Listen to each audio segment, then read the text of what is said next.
Nah, kalau misalnya orang tuanya juga tanpa pengelolaan yang baik keuangannya, ya menurunnya ke anaknya juga seperti itu. Nah, di sekolah pun juga jarang, meskipun belajar ekonomi atau belajar apa, tapi mindset-mindset tentang keuangan itu jarang dibahas gitu ya. Gimana Islam memandang keuangan, gimana keuangan itu berpengaruh ke banyak hal dalam kehidupan kita, bahkan juga kehidupan akhirat kita sebenarnya. Nah, hal-hal yang demikian cukup apa, ada mungkin ya, tapi mungkin agak jarang diajarkan, makanya ilmu ini menjadi ilmu yang penting gitu. Nah, uang atau harta ini kenapa penting dipelajari? Karena dia adalah bagian yang tak terpisahkan dari kehidupan kita. Ya, jadi mungkin kita bisa bilang menikah itu nggak butuh uang gitu ya, nggak harus mapan dulu untuk menikah. Menikah cukup dengan modal cinta, modal sayang dan sebagainya. Tapi pada realitanya dalam pernikahan, dalam kehidupan rumah tangga pasti butuh uang. Beli beras tentu nggak bisa pakai cinta. Beli bayar listrik tentu nggak bisa pakai ucapan sayang. Misalnya kita mau jalan-jalan, ajak istri beliin skincare gitu, make up buat istri, ya tentu nggak bisa pakai kata cinta dan sayang. Tapi lagi-lagi butuh uang agar agar dapur tetap ngebul asapnya, tetap butuh uang. Makanya ini memang bagian yang tak terpisahkan dalam kehidupan kita. Ya, uang memang bukanlah segala-galanya. Jadi kita bukan berarti menuhankan uang, meletakkan uang sebegitu tinggi di atas, tapi kita juga tidak bisa memungkiri bahwa realita kehidupan kita ini tidak bisa terpisahkan oleh uang, ya. Segala-galanya butuh uang, ya. Banyak hal dalam kehidupan kita ini membutuhkan uang. Bahkan ketika teman-teman belajar ini, menonton ini via Zoom, ini butuh kuota internet, ya. Lagi-lagi ya butuh uang juga.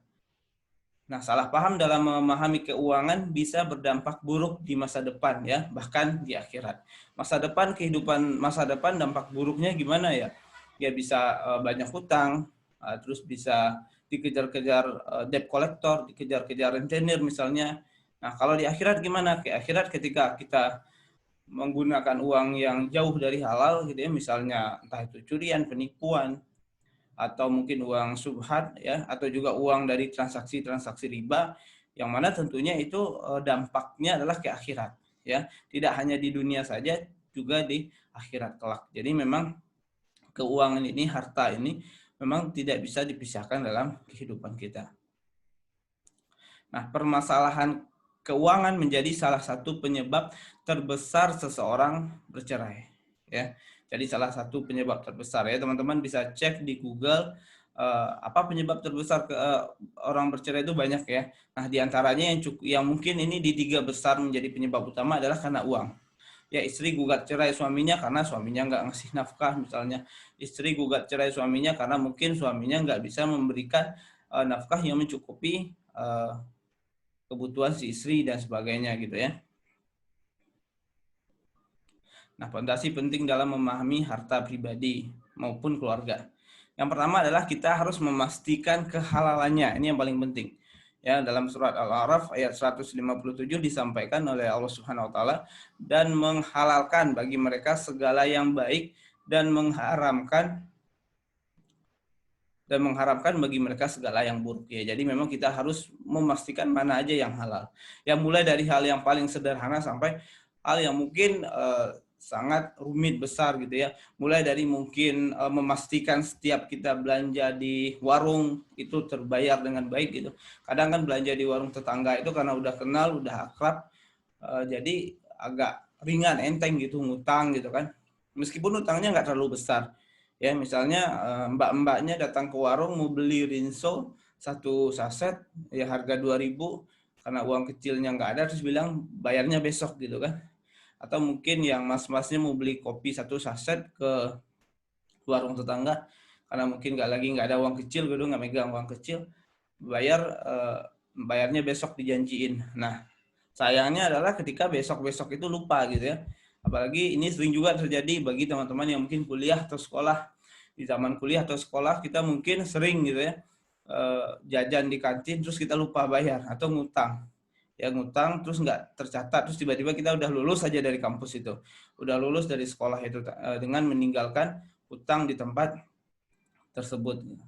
Nah, ini adalah hal-hal yang kecil sebenarnya, tapi dampaknya besar. Ya, jadi kita pastikan dari hal yang terkecil sampai hal yang terbesar ya, memastikan sumber rezeki pemasukan teman-teman itu ya benar-benar halal ya dan baik. Tentu teman-teman yang hadir di sini, saya yakin mayoritas sebagian besar udah bekerja. Ya entah itu sebagai profesional atau sebagai wirausaha. Nah, dipastikan gimana kita berusaha agar pemasukan itu halal. Lalu juga termasuk memastikan setiap transaksi-transaksi kita itu bebas dari yang namanya riba. Ya, jadi ini teman-teman kalau saya menyarankan ya luangkan waktu mungkin untuk mempelajari tentang riba ini secara lebih serius gitu ya. Karena yang namanya kita kehidupan berumah tangga itu seringkali menjadi sasaran empuk transaksi-transaksi riba. Ya sebutlah misalnya kredit rumah pakai bank konvensional gitu ya, kredit mobil, kredit motor dan sebagainya. Karena ketika awal-awal menikah itu pasangan muda itu jadi salah satu target pasarnya para yang jual rumah ya, orang yang menjual rumah gitu ya, sales rumah. Nah, pasangan muda biasanya kan mungkin setahun 2 tahun pernikahan mereka tinggal di orang tua atau ngontrak dulu. Tapi biasanya di tahun ketiga ya rata-rata pasangan muda itu udah punya tabungan. Nah, sayangnya tabungan ini untuk beli cash nggak cukup. Ya misal punya tabungan 20 juta, 30 juta. Nah, pengen punya rumah. Nah, yang dilakukan biasanya adalah tentu kredit ya, DP dulu lalu nanti kredit. Nah, kredit rumah ini teman-teman semua tentu harus diperhatikan ya. Ini halal atau enggak nih, riba atau enggak gitu ya. Kalau misalnya pakai bank konvensional tentu memang riba. Tapi kalau misalnya menggunakan bank syariah itu ada perbedaan pendapat ulama. Ada yang mengatakan boleh, ada yang mengatakan tetap riba aja sama aja sebab sama aja akadnya akadnya adalah akad bukan akad yang syar'i gitu ya. Nah, jadi teman-teman saran saya dipastikan untuk mempelajari ini, mendalami ini sebelum menikah. Dan juga ketika ta'aruf gitu ya dengan calonnya, dipastikan juga nih calonnya punya pandangan yang sama nggak soal keuangan ini, soal riba dan sebagainya. Karena kalau misalnya teman-teman aja yang misalnya udah paham tentang riba, terus pasangannya ternyata nggak paham tentang riba, atau mungkin menganggap enteng, menganggap biasa riba, ya jadinya konflik juga, perbedaan pendapat juga. Ya karena seperti yang saya katakan tadi, pasangan muda itu biasanya kalau nggak kredit rumah, kredit motor gitu ya, atau mungkin kredit mobil, kredit kendaraan. Awal-awal menikah mungkin kreditnya motor ya. Kalaupun laki-laki udah punya motor sebelumnya, pas udah menikah, wah kayaknya harus ganti motor baru nih gitu kan. Nah, belilah motor baru, untuk beli uangnya nggak cukup misalnya. Akhirnya diputuskan untuk kredit DP dulu 1.500.000. Ya kan gampang sekarang, sangat dimudahkan. Nah, setelah DP akhirnya jadi utang ya, dibayar 3 tahun lagi, dan yang demikian itu adalah riba. Nah, ketika udah punya anak ya, punya anak satu mungkin masih kuat tuh pakai motor. Nah, punya anak dua masih pakai motor. Tapi ketika mungkin udah punya anak tiga, baru kepikiran pakai mobil. Karena kalau udah di motor itu, motor udah kasihan motornya. Dan sama lalu lintas pun nggak aman gitu kan. Anak satu di depan, di belakang dua sama istri gitu. Akhirnya apa? Akhirnya tantangannya adalah ujiannya gimana kredit mobil dan seterusnya. Nah ini yang kedua, yang penting juga adalah urusan nafkah. Nah, urusan nafkah keluarga adalah tanggung jawab serta kewajiban laki-laki. Jadi kewajiban utama memberikan nafkah itu ada pada laki-laki. Nafkah keluarga itu mulai dari bayar listrik, kebutuhan pokok sehari-hari, pokoknya semuanya ya. Jadi kebutuhan pangan, sandang, dan makan ya, dan makanan. Nah, itu ada pada suami. Nah, banyak tren terjadi sekarang ya teman-teman semua, sahabat semua, itu orang bangun rumah tangga itu kayak nyari teman kosan. Ya, jadi nyari teman kosan itu maksudnya gimana? Jadi patungan. Jadi misalnya istrinya kerja, terus suaminya bilang sama istrinya, "Nah, penghasilan saya segini, penghasilan kamu segitu. Nah, kira-kira kamu mau cover biaya apa? Saya bisanya cover biaya ini." Jadi dibagi-bagi gitu. Jadi misalnya suaminya membiayai kontrakan, ya semua kontrakan sama bayar-bayar lah listrik, air misalnya dan sebagainya. Nah, istri disuruh untuk biayai kebutuhan sehari-hari kayak beli beras, beli lauk dan sebagainya. Nah, paradigma atau mindset yang seperti itu tentu adalah mindset yang keliru dalam berumah tangga. Ya, jadi teman-teman semua perlu diperhatikan baik yang cowok ataupun yang cewek. Ini perlu diomongin juga nih yang udah punya calon, ya udah punya calon mungkin ada yang ikutan sekarang, dan juga mungkin kalau mau ta'aruf, di proses ta'aruf nih diomongin dalam konsep keuangan ini. Ya, jangan sampai nanti dibagi dua kayak gitu. Kalau bagi dua kayak gitu ya ujung-ujungnya ya seperti orang tinggal di kosan bareng, ya tinggal sama teman di kosan bareng, terus ya bagi-bagi tugas gitu, dia yang bayarin satu, ini bagian ini yang bayarin hal ini. Nah, bukan begitu caranya berumah tangga. Jadi semua nafkah atau keluarga dan tanggung jawabnya ada pada laki-laki. Nah, kalau misalnya istri bekerja gimana? Nah, kalau misalnya istri bekerja, yang pertama tentu adalah dia minta izin dulu atau minta diridoin dulu dari suaminya. Jadi kalau suaminya mengizinkan atau ridho terhadap dia bekerja, ya tentu nggak masalah ya. Dan kalau misalnya udah diridoin, bukan berarti suami seenaknya minta duit sama istri. Duit sama yang dihasilkan oleh istri dari pekerjaannya itu adalah haknya istri. Jadi suami nggak punya hak apapun terhadap uang tersebut. Jadi kalau misalnya sekalipun waktu gitu suami butuh keuangan, misalnya dalam suatu masa misalnya suaminya kepepet nih, uangnya kurang. Nah, dia butuh keuangan. Nah, kalau dia butuh bantuan keuangan, dia sama istrinya itu konsepnya adalah minjam, ya. Nanya dulu, "Dek, kayaknya nih bulan sekarang ini penghasilan Abang nih kurang gitu ya. Kurang nih buat bayar kontrakan, kurang 1 juta misalnya. Nah, kira-kira kalau misalnya pinjam duit kamu dulu 1 juta, boleh nggak bulan depan abang balikin gitu, atau dicicil selama 5 bulan 200.000 sebulan gitu misalnya."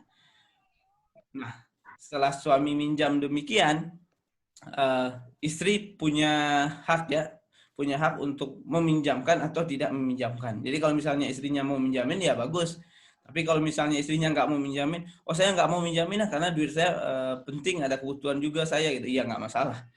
Terus kalau misalnya istrinya bilang nggak usah dibalikin, saya ridho kok mas, uangnya dipakai aja. Saya ridho kok bang, uangnya dipakai aja. Ini buat kebutuhan kita juga kok. Jadi uangnya pakai dulu. Nah, kalau misalnya istri udah ridho kayak gitu ya nggak masalah. Tapi pada awalnya itu suami minjam dulu ya, atau minta tolong dulu. Jadi nggak langsung diminta, "Weh, duitnya kurang nih, pakai duit kamu," ya bukan begitu. Nah, ini secara fitrahnya dan memang Al-Qur'an menyarankan seperti ini. Wanita itu di rumah ya. Jadi kalau misalnya ada yang bekerja dan pekerjaannya sebenarnya tidak terlalu darurat ya. Jadi pekerjaan darurat itu menurut saya adalah pekerjaan yang itu hanya bisa dilakukan oleh wanita. Jadi kalau misalnya wanita itu nggak melakukan itu, nggak bisa digantiin oleh laki-laki ya. Misalnya adalah guru TK, guru TK itu kan kebanyakan wanita. Atau mungkin bidan, perawat, atau mungkin dokter kandungan ya. Dokter kandungan itu ya bagusnya kan wanita yang memeriksa kandungan seorang istri dari teman-teman mungkin nantinya gitu ya. Jadi kalau misalnya profesi teman-teman ada di hal yang seperti itu, di bidang tersebut, ya maka tentu boleh-boleh saja bekerja. Tapi kalau misalnya profesinya itu adalah profesi yang kalaupun teman-teman nggak bekerja di bidang itu masih bisa digantikan oleh laki-laki, atau mungkin bisa digantikan oleh wanita yang belum menikah misalnya masih jomblo, ya tentu sebaiknya adalah di rumah ya. Kenapa? Karena wanita itu salah satu keutamaannya di rumah. Kenapa? Karena memang tugas utamanya itu ya mendampingi suami dan mendampingi anak-anaknya di rumah ya. Jadi kalau misalnya ada yang nanya, udah ini kan saya pendidikan saya tinggi, saya S1 loh, saya S2 loh, saya S3, apa nggak sayang tuh saya S1, S2, S3 terus saya di rumah bareng anak-anak saya cuman jadi ibu rumah tangga, cuman ke kasur, di dapur, ke sumur gitu, sayang nggak tuh? Nah, mindsetnya adalah bukan itu hal yang merugikan, bahkan itu adalah suatu hal yang istimewa ya. Teman-teman bisa bayangkan, teman-teman nanti punya anak, punya putra, punya putri, dan anak teman-teman nanti dididik, dibersamai dan didampingi oleh seorang wanita yang pendidikannya cukup bagus ya, entah itu dia S1, S2 atau S3. Tentu itu adalah hal yang sangat luar biasa. Jangan sampai nanti teman-teman semua pendidikannya bagus, S1, S2, S3, tapi itu malah kontribusinya di luar. Sementara anak sendiri ya cuma ketemu beberapa jam ya, ketemunya pagi-pagi atau mungkin ketemunya malam hari ketika pulang kerja. Nah, anak dibersamai oleh siapa? Dibersamai oleh ART misalnya. Nah, kalau ART atau suster gitu ya, rata-rata setahu saya sih pendidikannya ya paling ya SD SMP gitu ya. Kalau SMA kayaknya udah jarang yang mau jadi ART. Nah, artinya apa? Artinya teman-teman semua mengorbankan sebenarnya yang menjadi hak dari anak-anak teman-teman. Ya, karena memang ketika dia tinggal di ART tentu pengasuhannya, kasih sayangnya, hak-hak yang didapatkannya tentu nggak sesempurna, nggak sebaik ketika dia dibersamai oleh ibunya. Apalagi kalau di masa-masa menyusui ya, masa-masa di ASI. Karena yang dibutuhkan anak itu sebenarnya di masa menyusui itu bukan hanya ASINya. Kalau sekarang kan lagi tren tuh ya, air ASI dibotolin. Jadi ibunya tetap kerja terus di kantor ngambil ASINya terus dikirim pakai Gojek ke rumah. Nah, yang dibutuhkan anak sebenarnya bukan ASINya doang. ASINya dibutuhkan karena ASI itu memang bagus gitu ya. Luar biasa manfaatnya. Tapi yang juga dibutuhkan adalah kebersamaan, elusan, pelukan ketika menyusui itu. Ketika orang tua menyusui anak itu kan anaknya dipeluk. Nah, kehangatan-kehangatan itulah yang dibutuhkan oleh si anak. Ya, makanya Bunda Eli Risman, salah seorang pakar parenting, itu menyampaikan kepada para ibu-ibu, kepada para orang tua, kata beliau kan, kalau misalnya ibu-ibu mau berkarya, mau berkarir, mau bekerja, maka syaratnya adalah anak paling bungsu itu usia minimalnya adalah 10 tahun. Ya, jadi kalau misalnya teman-teman punya anak 5, yang paling kecil itu usianya 10 tahun. Artinya setelah yang paling kecil itu nggak ada anak lagi. 10 tahun itu artinya dia udah mau bersiap masuk ke masa akil balik. Jadi nggak apa-apa kalaupun ditinggalkan atau dititipkan atau mungkin tidak selalu dibersamai.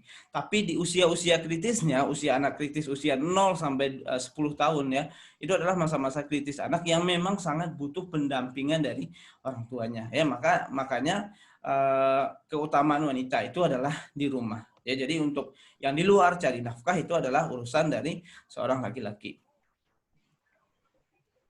Nah, ini yang keempat ya dalam pondasi penting dalam memahami harta pribadi maupun keluarga adalah bisa membedakan mana yang menjadi kebutuhan dan yang mana yang menjadi keinginan. Ini dalam berbelanja ya atau membeli barang, beli suatu. Misalnya teman-teman mau beli handphone. Beli handphone itu beli karena kebutuhan atau karena keinginan. Kalau misalnya beli karena kebutuhan, ya misalnya itu adalah kalau misalnya butuhnya cuma buat WhatsApp doang sama buat foto-foto yang standar atau mungkin main sosmed, maka handphone dengan harga 2 juta, 3 juta mungkin udah sangat bagus. Tapi kalau misalnya yang diikuti adalah keinginan ya, jadi kalau keinginan itu tentu dia tuh maunya yang bagus banget gitu ya, maunya yang luar biasa, maunya yang bagus, maka tentu handphone yang harga 5 juta, yang harga 10 juta pun tidak akan memuaskan gitu ya. Maunya yang mungkin kameranya 3 di belakang, harganya di atas 20 juta ya. Jadi ini diperhatikan, nggak hanya beli handphone ya, beli hal-hal yang lain, beli baju, beli barang gitu ya. Kalau misalnya keinginan itu misalnya ya beli yang branded gitu kan. Kalau kaosnya maunya yang Supreme gitu ya, harganya 3 juta satu kaos misalnya. Padahal kalau untuk memenuhi kebutuhan untuk dipakai doang, harga kaos yang bisa memenuhi kebutuhan sama seperti yang harga 3 juta itu ya mungkin harga 100.000 ada, harga 50.000 ada. Jadi bisa membedakan kemana yang kebutuhan, mana yang keinginan. Termasuk juga dalam hal makanan, minuman dan semuanya.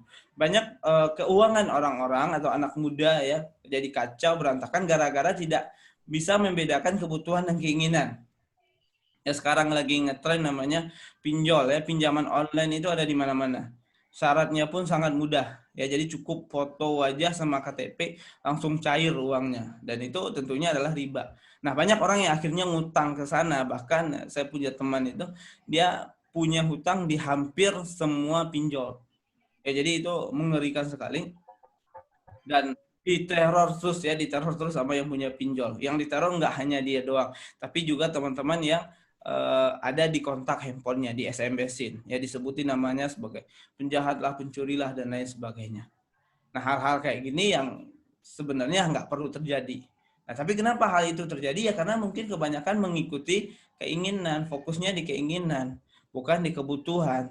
Ya kalau untuk makan mah sesuai kebutuhan makan, memenuhi perut yang lagi lapar ya tentu makan di warteg, makan di rumah makan Padang yang mungkin budget 10.000, 20.000 udah selesai kenyang. Tapi kalau karena bicara keinginan, di keinginan itu ada gengsi, ada rasa gaya-gayaan, ada kayak pengen foto-foto begitu, ya tentu mintanya di resto gitu ya. Sesuatu yang mungkin bisa dipenuhi dengan harga 10.000, 20.000, akhirnya mengeluarkan 100.000, 200.000 untuk hal tersebut. Ya ini kalau bisa teman-teman semua harus bisa ya, yang masih sendiri terutama dibiasakan mana yang kebutuhan, mana yang keinginan. Karena nanti bisa-bisa ke bawah nanti setelah menikah. Setelah menikah kalau jadi kebiasaan ya menurun lagi ke anaknya ya. Jadi anak-anak akan melihat juga, fokusnya melihat karena keinginan dan keinginan begitu ya. Nah, ini prinsip keuangan dalam keluarga. Nah, ini yang pertama adalah pengelola keuangan utama adalah suami. Jadi kalau teman-teman masih ingat di awal-awal kursus pranikah ini dulu saya pernah membagikan lembaran survei. Ya, lembaran survei itu saya kasih pertanyaan, siapakah yang mengelola keuangan? Nah, itu jawabannya pilihannya ada 3.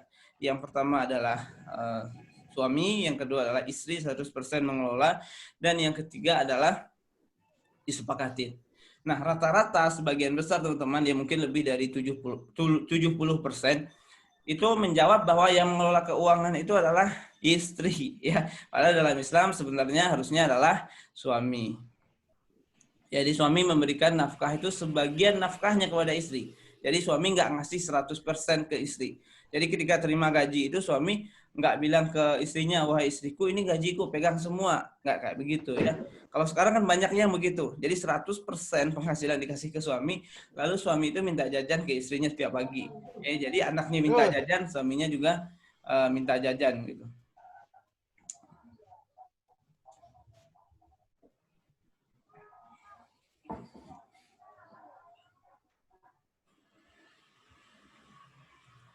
Ya, jadi suaminya minta jajan, anak-anaknya minta jajan, suaminya juga minta jajan. Nah, dalilnya di mana? Dalilnya adalah di surat An-Nur ini kalau nggak salah tadi ya 34 ayat 34 itu kaum laki-laki adalah pemimpin bagi wanita. Oleh karena Allah telah melebihkan mereka ya, laki-laki telah menafkahkan sebagian dari harta mereka. Ya, jadi sebagian ya. Jadi bukan menafkahkan semua. Ya, jadi dengan memberikan sebagian itu akan menjaga qawamah. Qawamah itu adalah kepemimpinan suami. Jadi kepemimpinan suami itu akan terjaga, akan meningkat. Jadi bayangkan teman-teman, jika pagi-pagi ada 2 peristiwa ya. Yang pertama adalah peristiwa seorang anak minta jajan sama istrinya. Ya setelah anak minta jajan sama istri itu suami juga minta uang jajan buat beli bensin atau apa kepada suaminya. Dibandingkan dengan satu peristiwa lain, ada seorang anak yang pagi-pagi nemuin ayahnya, "Yah, aku minta uang jajan dong hari ini." Ya. Nah, lebih terlihat mana qawamah atau kepemimpinan dari 2 peristiwa ini. Tentunya adalah ketika seorang anak melihat meminta langsung kepada sang ayahnya. Jadi kalau misalnya dia melihat ayah semuanya diminta sama ibunya, maka dia berpikir kalau yang paling berperan penting dalam keluarga ini, yang paling menentukan keputusan, pemegang kendalinya adalah ibunya. Ya, jadi memegang kendalinya adalah si ibunya. Jadi si anak itu apa-apa ngomongnya ke ibu. Itu yang terjadi hari ini. Ya bahkan mungkin zaman sekarang kalau orang mau nikah dan sebagainya, seorang wanita ngomongnya kemana? Ke ibunya dulu kebanyakan rata-rata. Kalau wanita kan harusnya kalau mau menikah, mau berumah tangga kan bicaranya harusnya minta pendapatnya adalah pada ayahnya, pada walinya. Tapi mungkin karena sejak kecil melihat peran penting itu lebih banyak ada pada ibunya, ya nilai qawamah dari si ayah mungkin belum terlihat dengan baik, belum muncul dengan baik, maka semuanya apa-apa minta izinnya kepada ibunya. Ya ditambah lagi dengan banyaknya laki-laki zaman sekarang yang kalau misalnya anaknya mau nanyain apapun ke dia, selalu jawabannya adalah tanya sama ibumu dulu sana. Tanya sama ibumu dulu. Jadi anaknya misalnya bilang, "Ayah, besok di sekolah nih saya mau jalan-jalan nih, boleh nggak? Tanya sama ibu sana." Uang minta sama ibu. Jadi apa-apa semuanya sama ibu, apa-apa sama ibu. Sehingga dalam pikiran anak terbentuk mindset bahwa, oh yang paling berkuasa di rumah ini adalah ibu saya, yang paling berkuasa, yang paling tinggi atau pemimpinnya adalah ibu saya. Gitu. Padahal qawwamahnya, pemimpinnya, pemegang kendali kekuasaannya adalah suami laki-laki, sebagaimana disebutkan oleh ayat ini. Kaum laki-laki itu adalah pemimpin bagi kaum wanita. Ini An-Nisa ayat 34 ya suratnya. Kaum laki-laki itu adalah pemimpin bagi kaum wanita. Karena apa? Karena Allah telah melebihkan mereka laki-laki ya. Dengan apa dilebihkan? Dengan menafkahkan sebagian dari harta mereka. Ya, jadi suami istri ngapain ya? Istri ya jadi istri yang soleh, ya taat kepada Allah, lagi memelihara diri dan taat kepada suaminya gitu ya. Nah, terus gimana pengelolaan keuangannya kalau misalnya suami yang pegang? Jadi polanya itu dalam setiap bulan itu misalnya istri itu menyiapkan yang namanya semacam proposal. Ya, jadi proposal belanja atau budget belanja bulan ini. Nah, itu nanti si istri misalnya lagi makan atau mungkin duduk bareng sama suami, rapat keluarga tuh ajuin tuh proposalnya. Mas, bulan ini kayaknya kebutuhan kita ini deh. Terus dibacain kan A, B, C, dan D. Ya, terus kebutuhan kita ini kira-kira membutuhkan uang sekitar 5 juta. Ya, misalnya begitu. Terus suami lihat catatannya, diperiksa, dicek satu-satu. Ya, ini butuhnya misalnya, oh beli berasnya segini, beli cabenya segini. Atau mungkin di sana ditulis diajukan oleh istri beli kulkas baru misalnya. Terus suami melihat, oh kayaknya ajuan kulkas baru kayaknya belum cocok nih dengan kondisi keuangan kita hari ini coret gitu kan. Di bawah ada lagi masuk usulan dari istri beli kompor baru. Terus sama suami, oh kayaknya kompor kita masih bagus, yang lamanya dulu dicoret gitu. Nah, dari proses itu teman-teman semua, itulah indahnya berumah tangga. Ada diskusi, ada sharing, ada minta pendapat, yang pada akhirnya adalah terjadi hubungan yang baik, yang romantis antara laki-laki dan wanita, suami dan istri tadi. Coba kalau teman-teman bayangkan setiap bulan di awal bulan suami ngasih duit ke istrinya 100% gajinya, nih duit terserah kamu mau apain. Tentu komunikasi-komunikasi yang seperti yang saya contohkan tadi itu tidak akan terjadi. Ya, ada adu argumen mungkin, ada saling memberi masukan mungkin, ada saling menerima di sana, belajar untuk legowo ya. Misalnya istri mengajukan bulan ini pengen beli kompor yang baru, kompor gas yang baru, kata suami bulan ini budgetnya belum cocok, berarti di sana istri belajar untuk legowo. Di sana juga suami belajar untuk memahami kebutuhan istrinya, sehingga dia akan berusaha lebih giat lagi. Oh ternyata yang dibutuh sama istri saya ini ya poin-poinnya. Ada komunikasi, ada diskusi dalam hal tersebut ya. Makanya teman-teman semua, sahabat semua, khususnya yang laki-laki, penting banget untuk memahami tentang ilmu keuangan. Karena memang harta itu tanggung jawabnya laki-laki, jangan diberikan kepada seluruhnya kepada wanita. Ya, jadi jangan diberikan seluruhnya kepada wanita.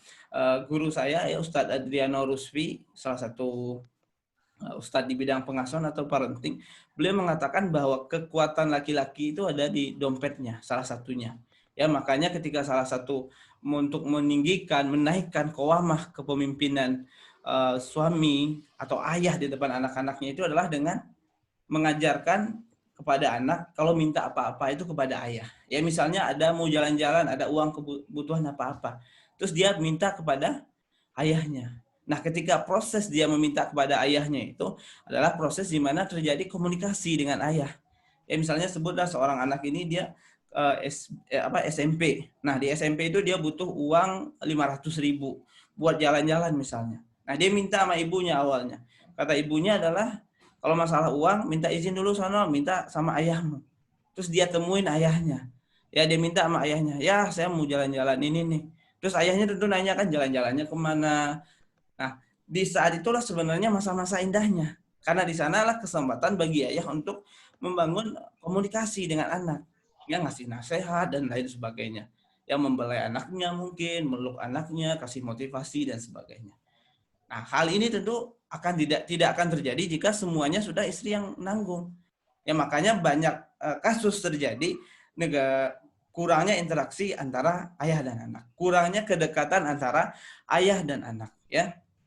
Anak dan ayahnya kurang dekat sehingga sampai-sampai bangsa Indonesia ini disebut sebagai bangsa yang fatherless ya, bangsa yang kehilangan sosok ayah. Ayahnya sih ada, ayahnya sih masih hidup, tapi dia tidak merasakan keberadaan sosok dari ayahnya itu. Nah, hal itu salah satunya terjadi kenapa? Karena pembagian dalam peran memegang keuangan ini, ya. Jadi begitu ya teman-teman semua, sahabat semua. Bagian ini mungkin adalah bagian yang cukup penting ya dari materi kita hari ini. Harapan saya teman-teman mencatat, memahaminya, dan juga kalau misalnya udah punya calon, ini didiskusikan ya dengan calonnya. Kalau misalnya dia teman-teman belum punya calon atau akan ta'aruf, misalnya saat ta'aruf hal ini didiskusikan, dibicarakan ya agar nggak salah paham nih setelah saat ta'aruf nanti. Karena kebanyakan ya realitanya di masyarakat kita kebalikan dari ini. Yang terjadi di masyarakat kita dipahami bahwa pemegang keuangan itu 100% adalah wanitanya, begitu ya.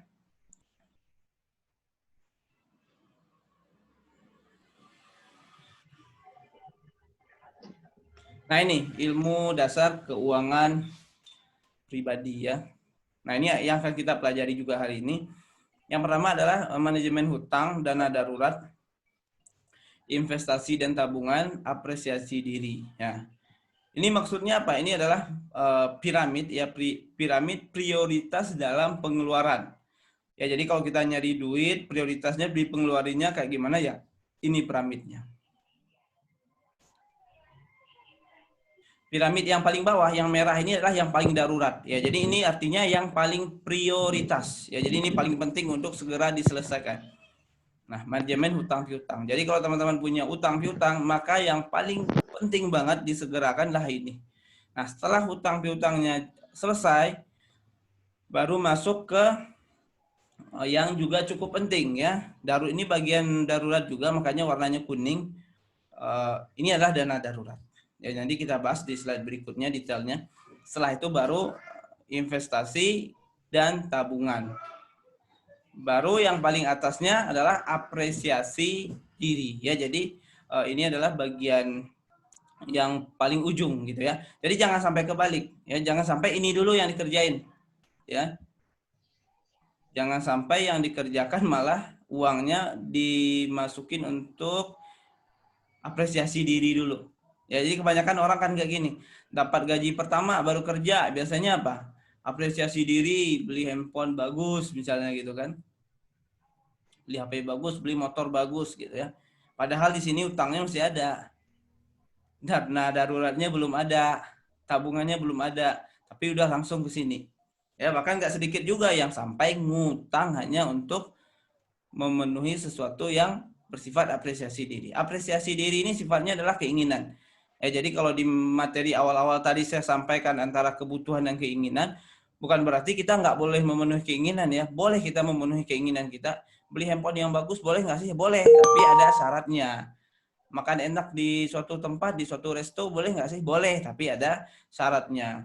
Kita boleh nggak sih beli motor yang gede gitu ya? Kalau cowok biasanya motor gede yang harganya kalau motor biasa kan mungkin belasan juta, ini harga 50-an juta, boleh nggak sih? Boleh.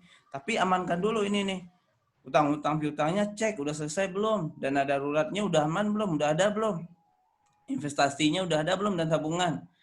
Ya, jadi kalau misalnya utangnya masih ada atau mungkin utang nggak ada tapi dana daruratnya nggak ada, tabungannya juga belum ada, ya ini stop dulu ya. Nanti aja, kapan-kapan aja ini ya. Fokus dulu ke yang di sini. Nah, sembari ya dari melunasi hutang sampai ke atas ini sampai ke atas ini dari bawah jangan melupakan yang namanya ZIS ya. ZIS ini dia apapun kondisi kita ya kita tetap keluarkan. ZIS itu zakat, infak, sedekahnya kita ya. Jadi kalau teman-teman pernah dengar itu ada zakat fitrah dan juga ada zakat profesi ya. Jadi zakat profesi itu dipotongnya dari penghasilan ya. Berapa hitung-hitungannya ya teman-teman nanti bisa pelajari sendiri ya. Bisa cari referensinya ya. Jadi ini jangan sampai lupa ya. Meskipun masih punya utang ya sedekah aja. Infak ya infak aja. Jadi ini dari atas ke bawah, dari bawah ke atas ini selalu ada ZIS-nya, jangan lupa. Nah, sekarang kita coba bahas satu persatu. Yang pertama adalah manajemen hutang piutang. Jika teman-teman masih memiliki hutang, maka prioritaskan dulu sebagian porsi dari pemasukan untuk segera melunasi hutang. Itu kalau masih punya hutang. Ya, entah itu hutang teman, hutang ke pinjol, hutang ke orang tua, atau hutang ke siapapun. Jadi kalau bisa ini dicatat hutangnya. Jadi harus rapi pencatatan hutangnya. Punya hutang ke siapa dan punya piutang ke siapa. Nah, hindari berhutang untuk hal-hal yang bersifat keinginan. Ya, misalnya datang jalan-jalan ke mall, terus ada handphone keluaran terbaru, ya. Halo, handphonenya kakak, kata salesnya kan. Handphone baru ini kak, keluaran terbaru, kameranya ada 3 di belakang, gitu kan, atau ada 2, gitu. Oh, uang saya nggak cukup. Kalau nggak ada uang bisa kok kak, cuma DP doang 500.000. Kan kayak gitu sekarang kan. Cukup ngasih KTP, bisa bawa handphone langsung. Nah, itu untuk keinginan. Ya, kalau misalnya handphonenya masih ada ya nggak perlu diikutin. Ya, hindari berhutang untuk hal-hal yang bersifat keinginan. Pengen jalan-jalan ya, misalnya lagi kerja, terus teman-temannya di akhir tahun waktu liburan itu pada jalan-jalan. Misalnya teman-teman tinggal di Jakarta gitu ya. Teman-temannya satu geng kantornya itu jalan-jalan ke Jogja misalnya, atau jalan-jalan ke Bali gitu.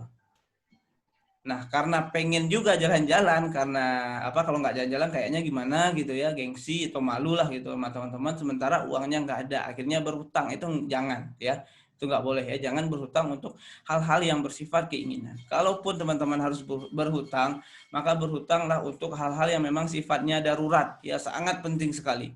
Misalnya kebutuhan makan. Jadi misalnya hari ini nggak punya duit sama sekali buat makan, itu nggak apa-apa. Atau mungkin kebutuhan yang berhubungan dengan kesehatan ya. Jadi harus butuh banget gitu untuk berobat, biaya pengobatan gitu ya.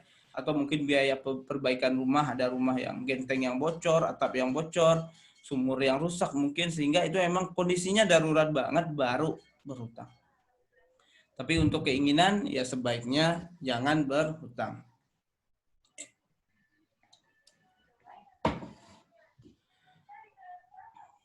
Nah, ini yang ketiga adalah hindari berhutang riba. Ya, rentenir ini baik yang offline maupun online. Offline itu contohnya di pasar-pasar, biasanya datang ke rumah-rumah ya. Atau mungkin kredit perabot gitu ya. Kredit rak, rak piring, kredit apa itu biasanya itu mak-mak itu ya. Kartu kredit. Ya, jadi kalau teman-teman punya kartu kredit ya sebaiknya saran saya ya jangan, nggak usah dipakai lah kartu kreditnya, kecuali memang ini suatu kebutuhan dalam pekerjaan, misalnya harus beli barang, jual beli barang ke luar negeri harus pakai kartu kredit, ya nggak apa-apa. Tapi memang digunakannya sesuai kebutuhan, bukan untuk memenuhi keinginan. Pinjaman online ya seperti tadi yang saya sebutkan, ini jangan dicoba-coba lah ya. Ini racun ini ya. Karena apa? Karena minjam duitnya 2 juta yang diterima 1,8, pas balikinnya 2,5 juta. Nah, begitu ya kata teman saya, itu mengerikan sekali. Nah, jika sudah terlanjur nih yang riba-riba ini, mungkin udah terlanjur kredit mobil gitu ya, terlanjur kredit motor dan sebagainya, segera untuk dilunasi ya, sesegera mungkin selesaikan ya. Difokusin ke sana dulu apa pemasukannya. Dan berjanji komitmen untuk tidak mengulanginya lagi. Nah, jika memiliki hutang pada seseorang, selalu jaga komunikasi yang baik dengan orang tersebut. Jangan sampai menghilang tanpa kabar berita. Ya. Jadi kalau misalnya punya hutang sama teman, sama sahabat, sama saudara, kalau teman-teman udah punya duitnya, ya cicil. Ya. Sebisa mungkin usahakan cicil. Sebisa mungkin temui orangnya. Ya, jangan diam-diam aja. Meskipun ya nggak punya duitnya. Kalau nggak punya duitnya, tetap temui dan bilang, maaf mas, maaf mbak, maaf pak, maaf sob gitu ya kalau teman. Saya memang sekarang saat ini duitnya belum ada, tapi saya lagi ikhtiar untuk melunasi hutang saya. Ya, jadi yang demikian.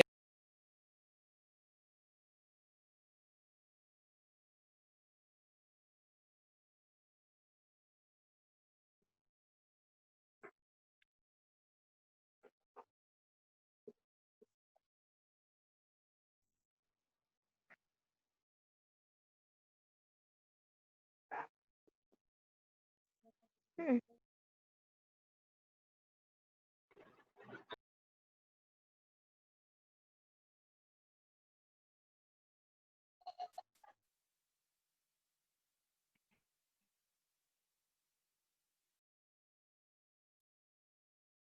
Kita itu bukan suatu hal yang salah ya. Jadi jangan jangan merasa nggak enak untuk menagih hutang ya. Jadi hutang itu memang harus ditagih. Kenapa? Karena ketika kita menagih hutang sama orang-orang yang berhutang ke kita, itu bukti tanda kita sayang sama dia.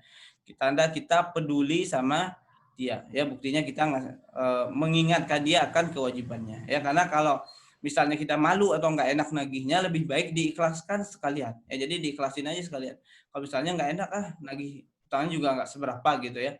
Kalau misalnya teman-teman sekarang udah punya penghasilan sebutlah 5 juta, terus ada orang yang punya hutang ke teman-teman cuma 200.000, 100.000, lama lagi dibayar. Nah, lebih baik yang demikian diikhlasin saja. Tapi kalau misalnya punya hutangnya di atas penghasilan teman-teman, misalnya 10 juta, 15 juta, dan berat rasanya untuk diikhlaskan begitu saja, ya tentu itu ditagih, jangan merasa nggak enak. Terus hindari memberi hutang pada seseorang yang bukan orang terdekat dalam jumlah besar. Ya, orang terdekat maksud saya itu adalah orang yang di luar lingkaran satu kita. Ya, jadi kalau orang lingkaran satu itu kan orang tua, kakak, adik, saudara, sepupu, orang yang benar-benar dekat. Nah, hindari untuk mengasih dalam jumlah yang besar. Jumlah yang besar itu ketika teman-teman ngasih, itu rasanya deg-degan, itu rasanya nggak nyesek gitu. Misalnya teman-teman saat ini punya tabungan 5 juta. Terus tiba-tiba ada orang yang minjam duit 3 juta. Artinya dari tabungan itu akan diambil 3 juta, dan sisa 2 juta. Artinya kan itu terasa berat. Karena tabungannya juga segitu, itu kan lebih 50% dari tabungan. Itu berat ya. Jadi kalau misalnya berat kayak gitu ya nggak perlu dipinjamin. Ya minta maaf aja. Kalau misalnya mau minjamkan, ya pinjamkan saran saya di angka 5-10% dari total keuangan kita. Ya jadi 5-10% itu misalnya kalau tabungannya 5 juta berarti 5-10%-nya sekitar 250 ya, 250 sampai 500.000. Artinya kalaupun dia nggak tepat janji membayar dalam waktu dekat, dalam waktu yang dia janjikan, teman-teman nggak merasa kehilangan banget gitu ya. Tapi kalau misalnya teman-teman udah memang niatnya ikhlas dari awal, ya udah nih buat sedekah dan sebagainya gitu kan, ya nggak apa-apa juga. Jadi diniatkan awalnya buat sedekah, ya buat membantu gitu. Tapi jangan sampai juga teman-teman bantuin orang, nanti ketika teman-teman butuh keuangan mendadak, misalnya jadi pusing sendiri juga. Ya jangan sampai demikian juga. Jadi diputuskan dengan bijak. Nah, tunda dulu belanja hal yang bersifat keinginan seperti barang mewah, kosmetik mahal, motor mahal, dan seterusnya sebelum masalah hutang selesai. Jadi kalau masalah hutangnya belum selesai, ya hindari dulu hal-hal yang bersifat keinginan. Ya stop berhutang untuk hal-hal yang bersifat keinginan. Nah, yang kedua adalah piramid yang kedua yang warna kuning ya, dana darurat. Nah, dana darurat ini apa? Dana darurat adalah dana yang digunakan untuk menjaga diri jika suatu saat mengalami masa krisis ya. Jadi contohnya adalah ketika masa pandemik kemarin. Ya, masa pandemik ini adalah contoh yang cukup menarik ya untuk dana darurat. Di masa pandemik kemarin itu banyak teman-teman yang mungkin lagi bekerja terus pekerjaannya terdampak dan akhirnya dirumahkan. Atau mungkin harus bekerja dari rumah dan terjadi pemotongan gaji. Ya jadi tetap masih kerja tapi gajinya langsung dipotong 50% gitu misalnya ya. Kayak saya ada saudara kerja di perhotelan, dirumahkan tanpa gaji ya. Jadi dirumahkan tanpa gaji ya, dipecat belum ya, nggak dipecat, nggak sampai dipecat. Nah artinya di masa-masa darurat seperti itu kan nggak ada pemasukan sama sekali. Nah di saat-saat seperti itulah kita perlu dana darurat ya buat jaga-jaga. Jadi memang kita mengumpulkan dana darurat ini jika suatu saat datang masa krisis ya. Ya niat kita sih mudah-mudahan nggak ada masa krisis gitu ya. Mudah-mudahan kita nggak terdampak masa krisis ya. Tapi tetap kita ikhtiarkan ini.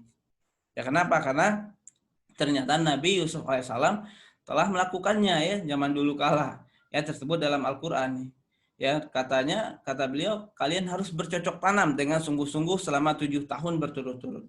Kemudian hasil panen yang kalian dapatkan setiap tahunnya selama 7 tahun itu biarkan tetap melekat pada tangkainya agar tidak rusak oleh ngengat, kecuali sedikit saja yang kalian butuhkan untuk dimakan. Ini artinya yang melekat di tangkainya ini adalah yang disimpan, ditabung, sedikitnya dimakan ya. Makanya ketika musim pancekelik ini yang dipakai ya dana daruratnya. Kan Mesir ketika di bawah kepemimpinan Nabi Yusuf kan menghadapi masa pancekelik, tapi mereka tetap sejahtera kehidupannya, tetap bisa hidup seperti biasa. Kenapa? Karena punya dana daruratnya. Ya, dari hadis Ibnu Najjar juga disampaikan, Allah merahmati seseorang yang mencari nafkah dari yang baik, mengeluarkannya dengan sedang dan menyimpan sisa untuk hari miskin dan kebutuhan. Jadi sisa hari miskin ini yang disebut ya sebagai masa-masa krisis ya. Nah, pada umumnya dana darurat itu dikumpulkan untuk kebutuhan 6 sampai 12 bulan. Jadi kalau misalnya teman-teman hitung kebutuhan sebulannya itu berapa. Kalau yang masih jomblo ya hitungnya kebutuhan saat masih sendiri. Kalau udah menikah nanti berarti kebutuhan keluarganya sebulan berapa. Sebutlah misalnya 1 bulan itu kebutuhannya 3 juta. Maka dana darurat yang perlu terkumpul adalah 18 sampai 36 juta ya. 18 juta jika 6 bulan, 36 juta jika ini 1 tahun atau 12 bulan. Paling minimal ada dana darurat 6 bulan. Ya, jadi setelah hutang-hutang selesai ya, khusus untuk teman-teman nih yang nggak punya hutang misalnya hari ini ya selamat, mulai besok canangkan, niatkan untuk mengumpulkan dana darurat. Ya, ini bagi yang belum mengumpulkan ya. Karena di batch sebelumnya ternyata alhamdulillah banyak ya yang udah punya dana darurat. Harapan saya sih di batch ini, angkatan ini juga banyak ya yang sudah punya dana darurat. Cuman kalau belum ya mulai ya diniatkan untuk mengumpulkannya. Nah, dana darurat ini dipakai saat kondisi benar-benar darurat. Ya, jadi dana darurat ini jangan sampai digunakan untuk beli handphone baru, beli baju baru, beli hijab baru, beli skincare gitu ya. Pergi nonton, bayar langganan Netflix, nonton drama Korea, jangan ya. Jangan dipakai untuk hal-hal yang demikian ya. Tapi digunakannya buat apa? Memang buat hal-hal kebutuhan darurat. Nah, cara ngumpulinnya gimana? Yang pertama adalah dengan niat ya. Kadang ketika kita mau ngumpulin penghasilan terlihat tidak begitu besar, maka kayak minder gitu ya. Iya ya, saya mau ngumpulin dana darurat bisa nggak ya duit saja segini gitu ya. Jadi jangan khawatir. Yang pertama kita niat dulu, lalu doa yang kuat dan mohon pertolongan pada Allah. Meskipun saat ini kondisi belum ideal, tetap berusaha untuk mengumpulkan dana darurat. Ya, meskipun teman-teman mengumpulkan dananya itu ya 100.000 sebulan, 200.000 sebulan, atau mungkin 500.000 sebulan, 1 juta sebulan dan sebagainya. Ya, tetap dikumpulkan. Ya, berapapun jumlahnya. Ya. Nah, konsisten mengumpulkan setiap bulannya ya. Ini contohnya adalah misalnya 10% sampai 30% dari penghasilan disisihkan untuk dana darurat. Dana darurat perlu dikumpulkan oleh yang masih sendiri atau yang sudah berkeluarga ya. Jadi buat yang masih sendiri, yang masih jomblo tetap perlu mengumpulkan dana darurat. Ini jadi nilai plus nanti ketika teman-teman ta'aruf gitu ya. Apalagi yang cowok, presentasi ke ceweknya, perkenalkan diri ya, sampaikan saya udah punya dana darurat segini Pak, kayak ayahnya misalnya. Jadi kalau misalnya Pak saya nikah dengan putri Bapak, terus di 6 bulan pertama saya nggak kerja, kita bulan madu aja senang-senang, itu tetap masih bisa hidup. Karena apa? Karena saya udah menyiapkan dananya. Nah itu luluh itu hati calon mertua ya.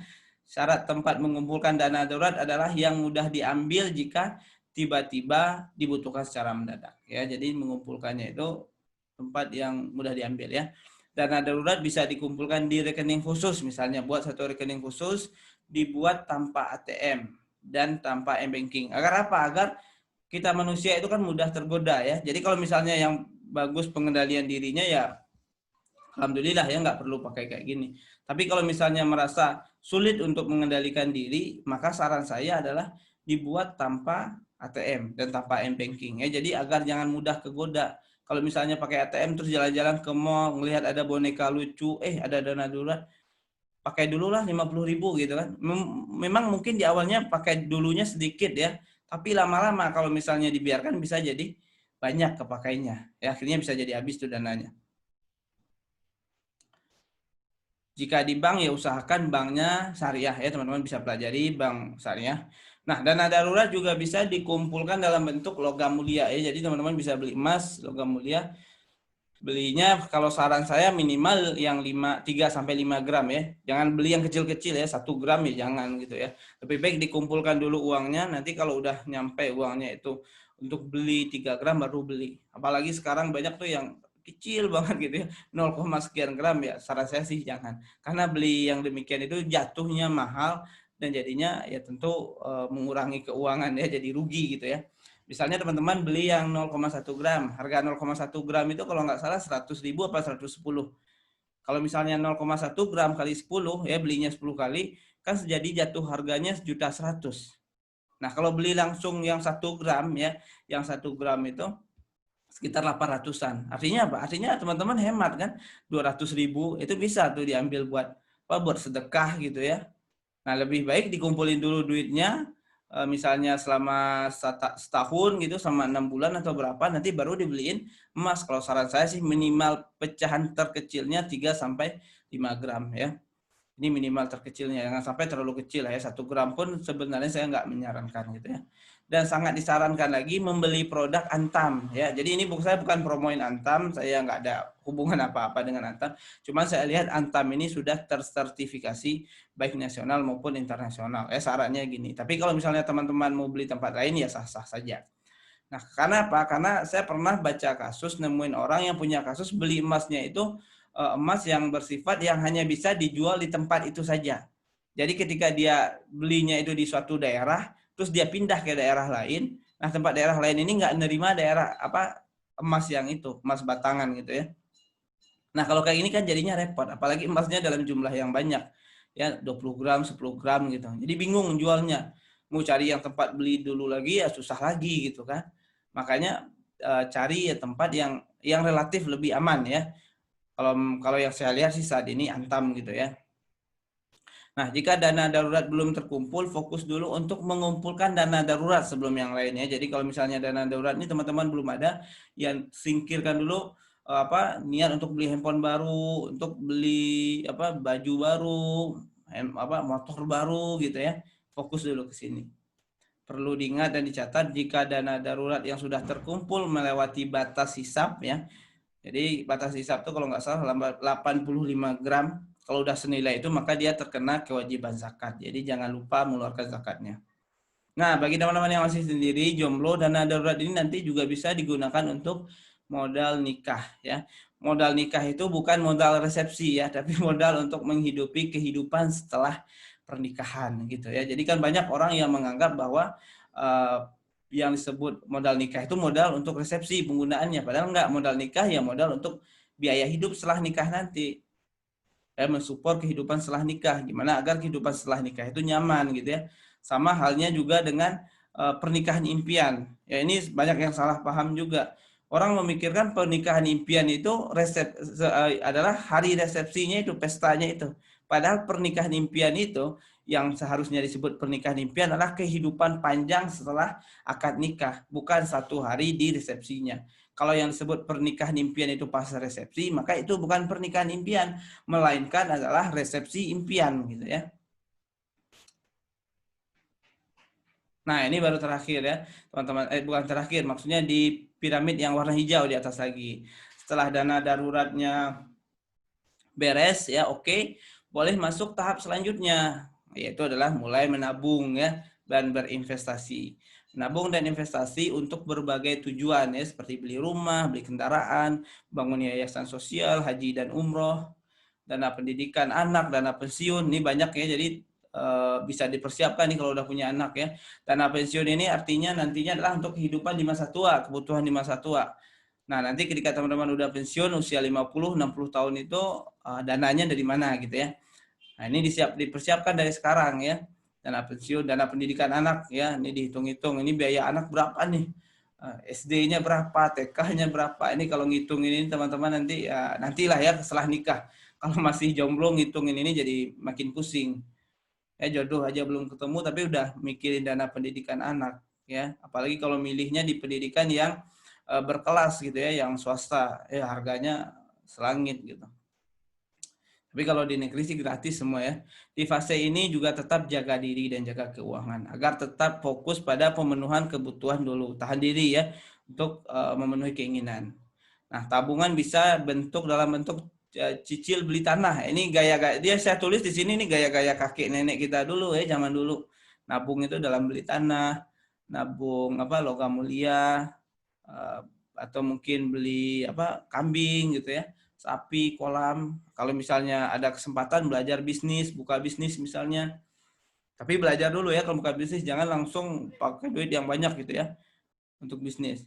Tapi memang dipelajari dulu strateginya, pasarnya ada nggak gitu. Karena harapan saya jangan sampai nanti teman-teman punya tabungan banyak, buka bisnis terus dalam 2 bulan bisnisnya tutup, tabungannya nggak ada lagi gitu. Dan jangan lupa zakat, infak, dan sedekah. Nah, lalu yang terakhir apa? Yang paling atas nih, apresiasi diri ya. Jadi teman-teman semua ketika dana ada utang udah lunas, dana daruratnya udah aman, terus juga tabungannya juga udah ada, investasi udah ada gitu ya. Baru masuk di apresiasi diri. Adalah dana yang digunakan untuk menyenangkan diri sebagai hadiah. Nah, ini ada 3 ya jenisnya. Ada apresiasi diri kecil, seperti ketika terima gaji awal bulan, makan enak, ya sekali-sekali nggak apa-apa gitu ya. Beli buku atau beli sesuatu yang diinginkan, tetapi nominalnya nggak terlalu besar. Apresiasi diri sedang ya, dilakukan untuk menyenangkan diri yang bersifat sedang ya, nggak terlalu besar, misal seperti dapat bonus dari kantornya atau mungkin profit jualannya bulan ini naik gitu ya 10 kali lipat, maka boleh misalnya beli handphone yang agak bagus gitu ya. Nah, apresiasi diri yang besar untuk hal yang membutuhkan dana cukup besar, misalnya beli motor gede, beli Harley Davidson misalnya ya, yang cowok-cowok beli BMW ya, mobil mewah, mobil sport ya, beli jam tangan mahal misalnya, jalan-jalan ke luar negeri dan sebagainya. Nah, ini yang membutuhkan dana besar, ini tentu harus diamankan dulu keuangannya, jangan sampai ini beli-beli yang di sini mengambil dana darurat. Nah, jika ingin membeli apresiasi diri yang sedang dan menengah, pastikan dulu hutang selesai dan juga dana darurat sudah aman terkumpul. Beli atau bayar keperluan apresiasi diri dengan lunas ya, jangan dengan hutang, apalagi ada ribanya, bahaya.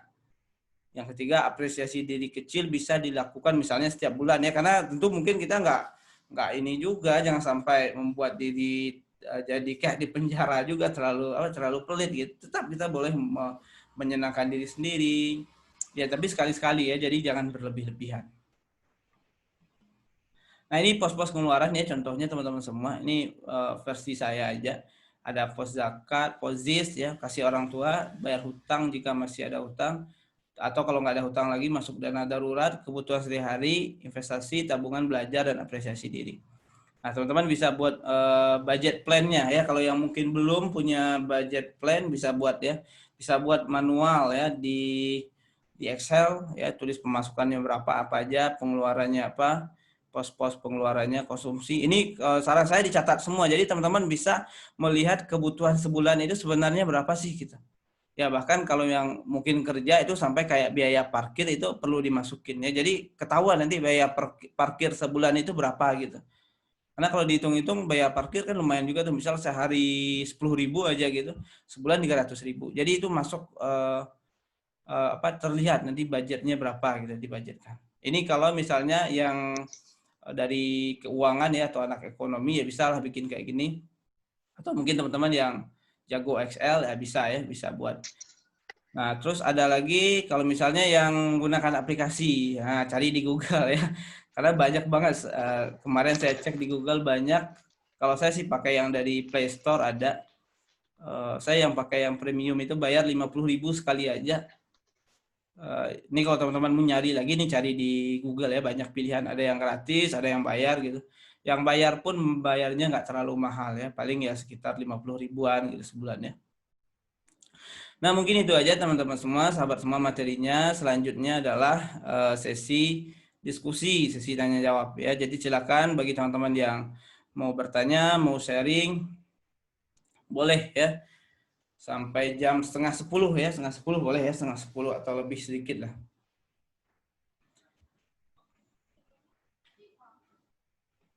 Oh, ini udah ada pertanyaan ya. Saya jawab dulu ya.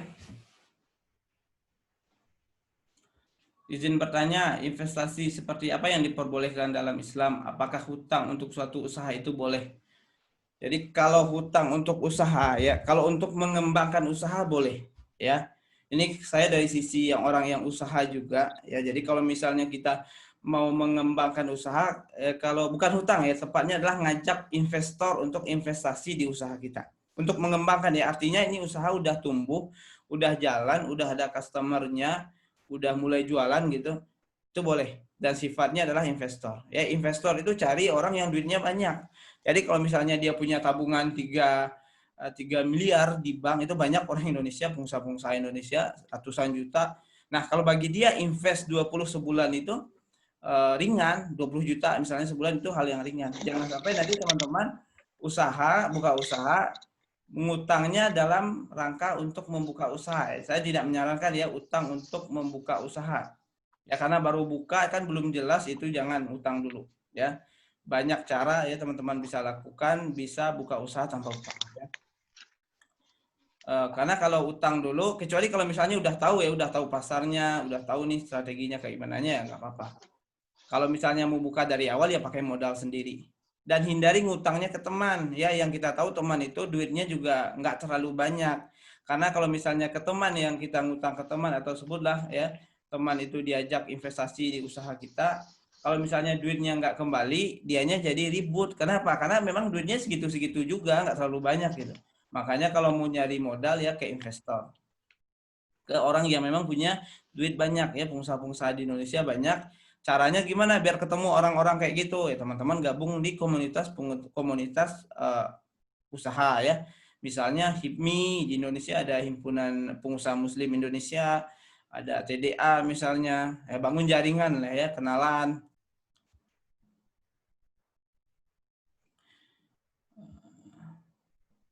Kalau komisi dalam perusahaan itu maksudnya penghasilan haram atau bukan ya? Kalau komisi itu bonus, kalau misalnya akadnya sebagai bonus ya, sebagai hadiah, ya nggak masalah menurut saya ya. Saya juga kurang paham ini apa bentuknya seperti apa akadnya, karena setiap ini harus ada akadnya. Kalau belinya emas, dinar dan perak dirham, apa baik, mengingat harganya lebih mahal ketimbang emas biasa dengan ukuran gram yang sama. Ya kalau saya sih menyarankannya emas ya, logam mulia. Tapi kalau beli ini ya dia kan emas juga, dinar emas juga, bahannya ya baik-baik aja sih ya. Tapi ya teman-teman bisa pastiin juga tempat ngejualnya ini memang ada gitu. Karena saya belum beli dinar ya, nggak ada beli dinar. Jadi nggak tahu nih kalau mau jualnya di mana. Atau biasanya sih setahu saya ini di komunitas-komunitas eh, pecinta apa, komunitas peduli keuangan syariah gitu ya yang ini. Jadi mereka komunitas tuh nyetak dinar sendiri dengan logo komunitasnya gitu ya. Atau mungkin di Antam juga ada ya dinar ini. Teman-teman bisa cek ya. Udah, maaf saya belum begitu paham tentang dana darurat. Yang tentang perkiraan jumlahnya 6 atau 1 tahun itu maksudnya gimana? Jadi gini, Mbak Safira ya, semoga masih online dengerin.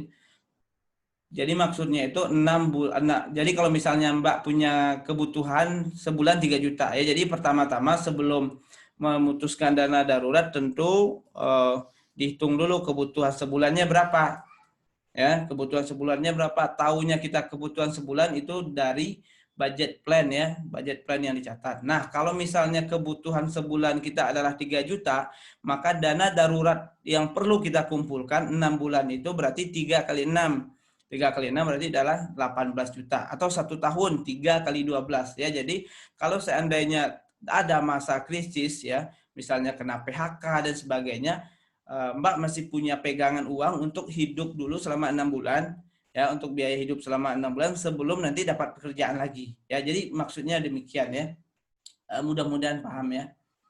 Assalamualaikum, udah mau tanya, saya masih belum paham banget bedanya zakat, infak dan sedekah, boleh minta tolong dijelaskan ya. Jadi kalau zakat itu adalah sesuatu yang wajib dikeluarkan ya. Jadi kalau zakat fitrah emang ada hitungannya, itu wajib kita keluarkan ya, 2,5% dari total total kekayaan kita, yang itu hisapnya adalah udah nyampe 8 itu zakat mal ya, zakat mal 85 gram emas. Terus ada lagi zakat fitrah. Zakat fitrah itu yang wajib dikeluarkan oleh setiap muslim, itu yang pakai beras atau uang itu ya setiap bulan Ramadan. Terus ada lagi zakat profesi ya. Zakat profesi ini memang nggak semua ulama ya mengiyakan, tapi beberapa mengadakannya, berpendapat bahwa zakat profesi ini perlu dikeluarkan. Jadi zakat itu sifatnya wajib dikeluarkan, sementara infak dan sedekah itu sifatnya bebas. Jadi kalau misalnya teman-teman nggak infak, nggak sedekah, itu nggak dosa, ya. Jadi nggak akan berdosa. Tapi sebaik-baiknya tentu kita infak dan sedekah gitu ya, karena banyak kebaikan dari infak dan sedekah itu.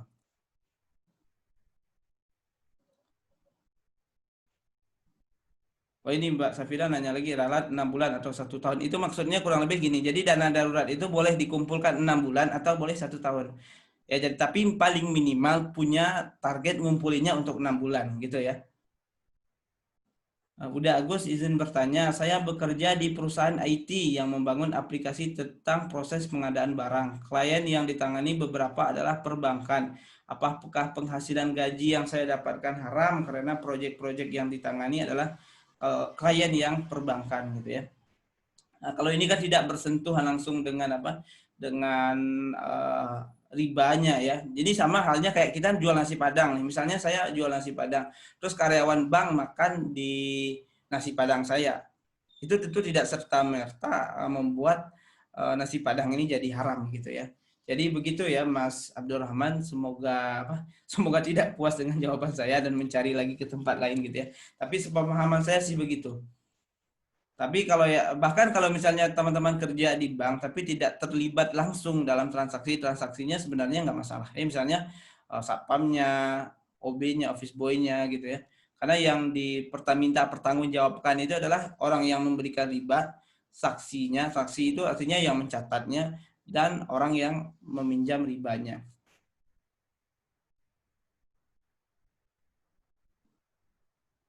Komisinya dari supplier barang masuk dan setiap pembelian dari perusahaan tempat kita kerja dapat komisi dari supplier kita. Itu masuknya haram tidak karena perusahaan kita nggak tahu, tapi kalau harga sesuai akad. Tapi kalau harga atau akad sesuai kerjasama. Kalau komisi itu berarti ya harus diakadkan di awal. Tapi kalau misalnya komisi yang disebut komisi itu kayak eh, menyogok gitu, menyuap gitu kan, misalnya agar beli barang lagi ke tempat kita, terus kita sama supplier ini dikasih bonus lah gitu ya. Kalau sifatnya begitu tentu tidak baik ya. Tapi kalau misalnya sifatnya adalah jual beli biasa, nah dapat keuntungan tentu boleh.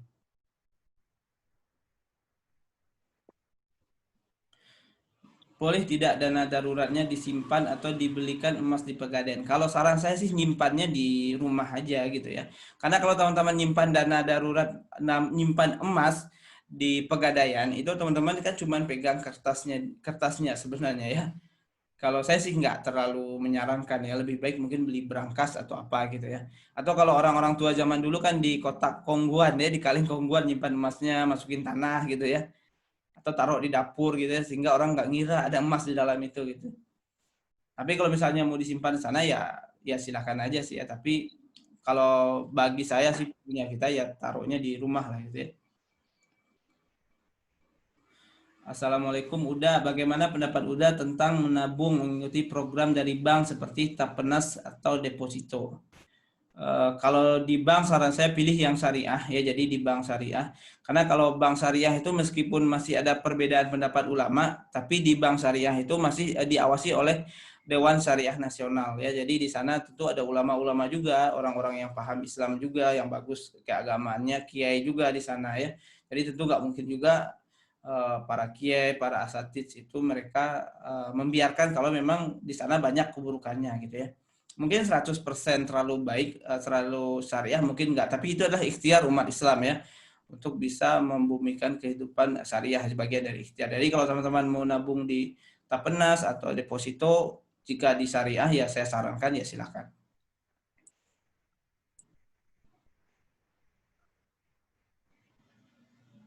Assalamualaikum, udah izin bertanya gimana hukum gaji seorang PNS kesehatan?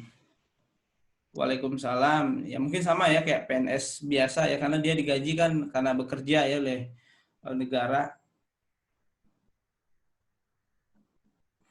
Assalamualaikum, udah saya mau tanya tentang harta sebelum nikah.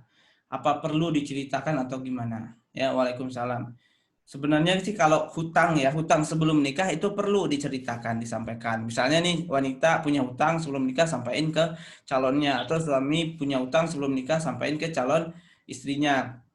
Tapi kalau harta yang dimiliki ya saya rasa nggak perlu ya. Eh, Kalaupun ditanya ya bilang aja dirahasiakan gitu ya. Kalau memang nggak mau memberitahu, karena memang itu hak teman-teman ya, bukan, dan didapatkannya pun juga sebelum menikah.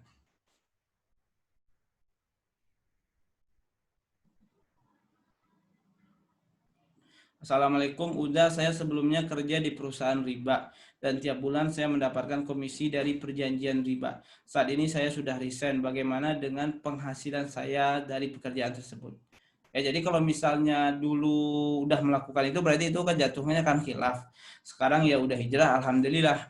Ya, saran saya tentu bukan apa ya, bukan memikirkan yang berlalu lagi, tapi berkomitmen ke depannya tidak melakukan itu. Ya, sembari banyak-banyak istighfar kepada Allah, mohon ampunan kepada Allah. Mungkin Mas melakukannya dulu karena belum tahu gitu ya, karena belum paham. Karena banyak juga ya di antara kita, ya teman-teman kita, sahabat kita yang kerja di bank, karena memang belum tahu, belum paham.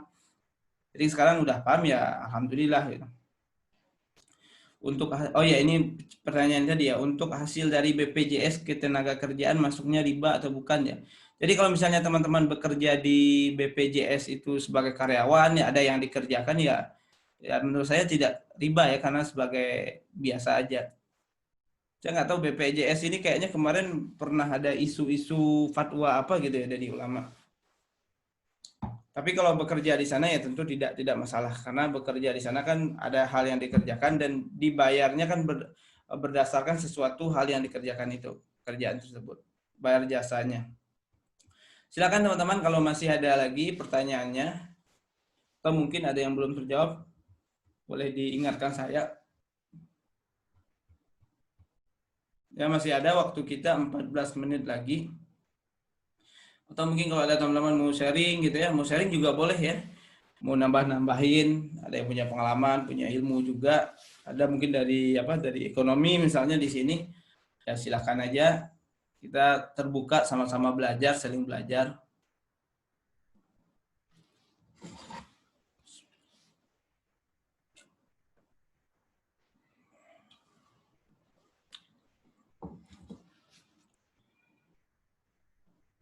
Maaf, udah, maksudnya setiap bulan perusahaan ada bayar BPJS Ketenagakerjaan, dan setelah dicairkan itu gimana? Ya berarti kan mbaknya dibayarnya karena mengobati pasien kan, karena tenaga kesehatan ini karena mengobati pasien atas jasanya tersebut ya. Saya rasa itu juga nggak masalah. Oh ya, zakat profesi itu ya hitungannya 2,5% ya, 2,5% dari penghasilan. Jadi kalau misalnya penghasilannya 5 juta, ya berarti 2,5%-nya itu sekitar berapa itu? Sekitar 200.000 atau berapa, 100 ribuan. Dan zakat profesi ini hukumnya masih ini ya, masih diperdebatkan ya. Diperdebatkan itu artinya ada pendapat ulama yang membolehkan, ada yang tidak ada, nggak masalah gitu, nggak bayar zakat profesi. Jadi berbeda dengan zakat mal dan zakat fitrah. Kalau zakat mal dan zakat fitrah itu memang semua ulama, jumhur ulama menetapkan itu wajib untuk dibayar. Bagaimana meyakinkan misalnya calon tentang pemegang utama keuangan keluarga adalah suami bukan istri, mengingat di lingkungan masyarakat saya pemahamannya masih uang suami ya, suami semua, istri yang pegang dan kelola ya. Jadi bagaimana meyakinkannya ya, melalui diskusi ya. Jadi kalau misalnya teman-teman udah ada calonnya sekarang gitu ya, disampaikan ya, bisa disampaikan pembelajaran saya ini, disampaikan ulang, dikasih tahu dalilnya seperti ini, dalam Islam seperti ini, dan malah jadi kesempatan untuk syiar gitu bagi keluarga terdekat. Ya, jadi kalau misalnya di keluarga kita yang pegang keuangannya kebanyakan istri yang wanita, ya teman-teman jadi kesempatan buat berdakwah ya, disampaikan ya dalam Islam sebenarnya seperti ini polanya, kalau yang ini sebenarnya kurang tepat begitu ya. Jadi malah bagus juga sebagai lahan dakwah bagi teman-teman setelah menikah nanti ya, ke orang-orang terdekatnya. Udah mau tanya, gimana kalau suami sendiri yang nyuruh istrinya bekerja biar bantu dia untuk keluarga, sementara istrinya mau di rumah aja. Nah ini dibicarainnya sebelum uh, menikah ya. Jadi ini dibicarakannya sebelum menikah. Jadi yang wanita ya, yang mbak-mbaknya nanti sebelum menikah boleh mengajukan syarat ya, mengajukan syarat ke suaminya, ke calonnya. Mas, saya mau menikah dengan Mas dengan syarat. Ya, syaratnya A, B, C apa aja. Salah satunya adalah setelah menikah izinkan nanti saya di rumah jadi ibu rumah tangga. Kalau misalnya Mas mau mengizinkan saya di rumah, maka pernikahan kita lanjut. Tapi kalau misalnya Mas nyuruh saya bekerja, maka saya bukan istri yang tepat buat Mas. Jadi Mas bisa cari wanita lain yang mau kerja ya. Jadi disampaikan begitu, Mbak. Jadi disampaikan dengan tegas di awal gitu ya.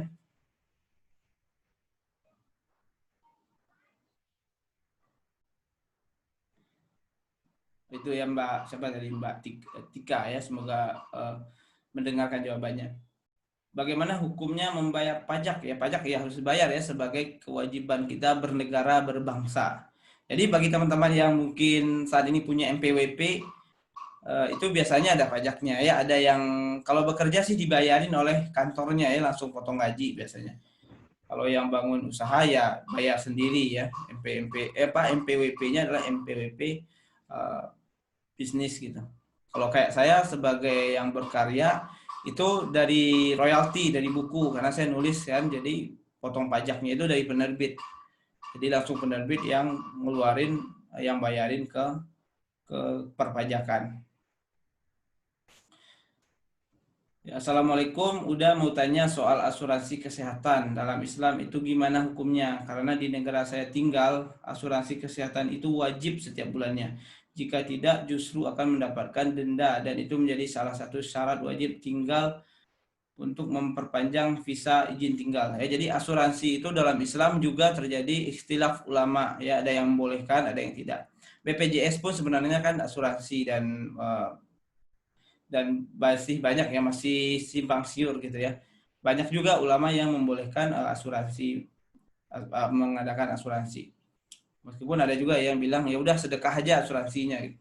Tapi kalau bagi Mbak ini sebagai syarat untuk tinggal ya berarti kalau misalnya Mbak sendiri ragu-ragu itu sebagai dibolehin dalam Islam, berarti niatnya ya sebagai untuk buat apa, memenuhi kewajiban untuk tinggal di sana gitu.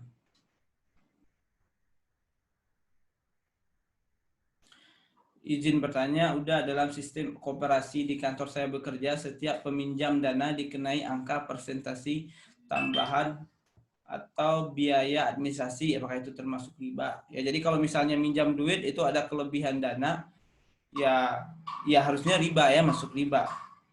Nah, kalau biaya administrasi ini, kalau di koperasi sih harusnya ini ya nggak pakai ini ya, biaya administrasi di apa? Dibiayai oleh keuntungan uang yang ada di koperasi, karena uang koperasi itu kan harusnya digunakan untuk suatu bisnis atau usaha. Tapi sekarang sih banyaknya koperasi itu agak rada-rada mirip rentenir, jadi minjamin duit gitu.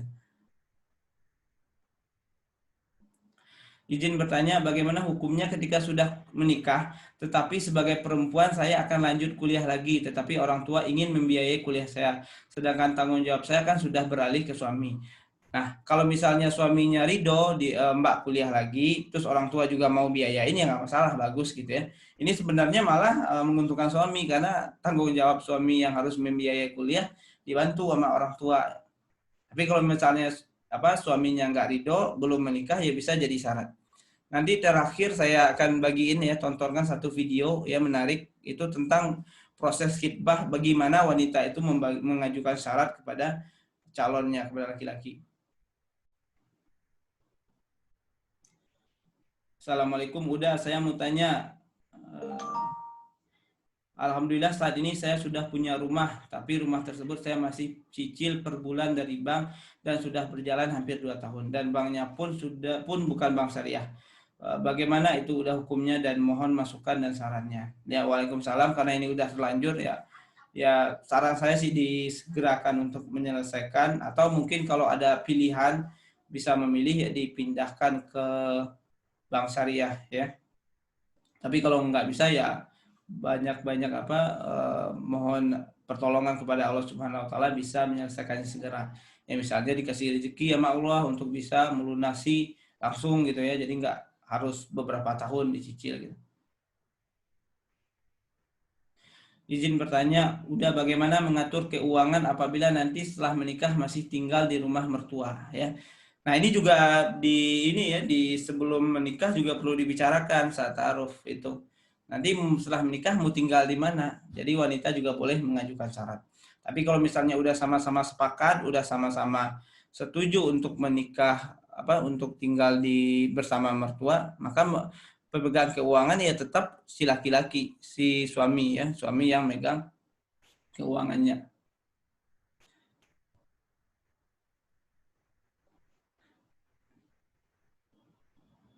Jadi yang megang keuangannya tetap suami, yang ngaturnya tetap suami. Tinggal paling nanti dibudgetin atau dibuat pos khusus untuk kebutuhan bersama dengan mertua. Ya. Sepertinya udah nggak ada lagi pertanyaan ya, karena udah 5 menit lagi berakhir. Ini teman-teman semua, saya mau tontonkan satu video ya, satu video menarik. Ini potongan salah satu film ya, film yang cukup populer. Nah, ini adalah gimana wanita itu mengajukan syarat ya di proses ta'aruf itu boleh, dan memang harus berani juga ya, jangan takut-takut, jangan ragu gitu.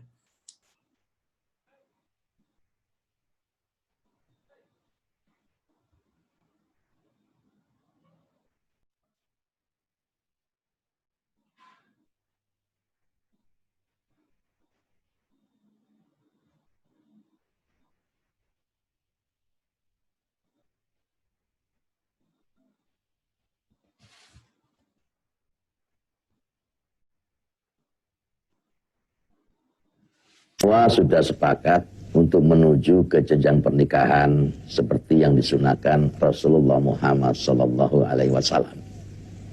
Alhamdulillah. Nah sekarang ini tinggal bagaimana yang dikhitbah. Nanda ana mau mahar apa? Itu hak ana. Supaya tidak ada penyesalan dalam berumah tangga. Katakan Ana, kamu berhak menentukan mahar pernikahan. Saya hanya ingin mengajukan syarat. Dan syarat ini menjadi sahnya akad nikah. Keseluruhan diri saya akan menjadi halal kalau syarat ini dipenuhi, Mas Furqan. Apa syaratnya? Pertama, setelah menikah, saya harus tetap tinggal di sini, di lingkungan pesantren. Kedua, saya mau dinikahi, tapi dengan syarat selama saya masih hidup dan masih bisa menunaikan kewajiban saya sebagai seorang istri, maka Mas Furqan tidak boleh menikah dengan perempuan lain. Pak Kiai, apa syarat-syarat itu tidak mengada-ada? Tidak, sama sekali tidak. Para ulama telah membahasnya ini panjang lebar. Dan syarat seperti yang saya ajukan adalah sah. Maaf Ana, untuk syarat yang pertama saya rasa tidak ada masalah. Itu sah-sah saja. Tapi untuk syarat yang kedua, apa tidak berarti kamu mengharamkan poligami? Di bagian mana dari perkataan saya yang mengharamkan poligami yang dibolehkan Al-Quran? Mas Furqan mau menikah sekaligus dengan 4 orang perempuan, itu hak Mas Furqan. Tidak ada masalah buat saya. Tapi itu artinya bukan saya yang menjadi salah satu istri Mas. Persyaratan saya bisa dianalogikan dengan misalnya setelah menikah, Mas Furqan tidak boleh makan jengkol karena saya tidak suka baunya. Lalu apa itu berarti saya mengharamkan jengkol? Saya hanya mengajukan syarat yang menurut saya bermanfaat untuk saya dan anak-anak saya. Dengan syarat seperti ini sama sekali Mas Furqan tidak dirugikan. Sebab Mas Furqan hanya tidak boleh menikah dengan perempuan lain selama saya masih hidup dan masih bisa menunaikan kewajiban saya sebagai seorang istri. Kecuali kalau saya sakit menahun dan tidak bisa menunaikan kewajiban saya. Silahkan Mas Furqan menikah lagi. Hal seperti itu diperbolehkan para ulama. Saya belum pernah membaca ada ulama yang memperbolehkan syarat seperti itu. Saya akan ambil kitabnya.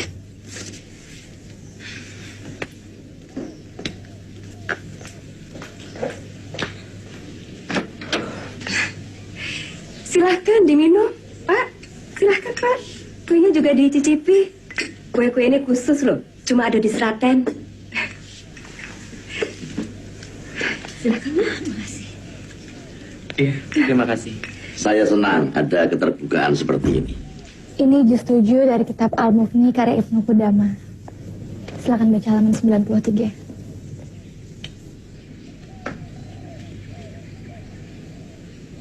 Yang wajib dipenuhi adalah syarat yang manfaat dan faedahnya kembali kepada istri. Misalnya sang suami tidak akan mengeluarkan istri dari rumahnya atau dari kampungnya. Tidak bepergian dengan membawanya atau tidak akan menikah atasnya. Syarat seperti ini wajib ditepati oleh suami untuk istri. Jika suami tidak menepati, maka istri berhak minta dihapuskan nikahnya. Hal seperti ini diriwayatkan dari Umar bin Khattab radhiyallahu an dan Sa'ad bin Abi Waqqas, Muawiyah dan Amr bin As.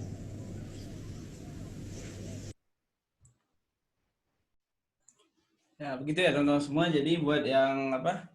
Yang teman-teman yang muslimah, yang ikhwan, akhwat gitu ya. Jadi sebelum menikah itu boleh mengajukan syarat ya. Jadi jangan khawatir, jangan takut gitu. Karena proses ta'aruf itu sebenarnya adalah bukan memaksakan agar cocok, tapi menemukan kecocokannya. Kalau misalnya nggak cocok, misalnya masalah keuangan yang tadi sebelum menikah dibahas gitu, nggak ada kecocokan ya, misalnya istri nggak masalah riba, ya, suami jadi masalah riba gitu ya, nggak mau riba, ya tentu jangan dipaksakan gitu ya. Ya mungkin itu aja teman-teman semua, sahabat semua, pertemuan kita malam ini semoga bermanfaat, semoga memberi keberkahan bagi kita semua, semoga bernilai ibadah untuk kita. Dan bagi teman-teman yang masih ada pertanyaan, boleh di grup ya, nanti kita akan diskusikan di grup lagi, kita bahas di grup. Dan juga insya Allah ini ada rekamannya, jadi yang telat gabung atau mungkin baru gabung jangan khawatir, nanti saya akan bagiin rekamannya. Mungkin itu aja dari saya. Terima kasih atas perhatiannya. Mohon maaf atas segala kekurangan. Wabillahi taufiq wal hidayah. Assalamualaikum warahmatullahi wabarakatuh.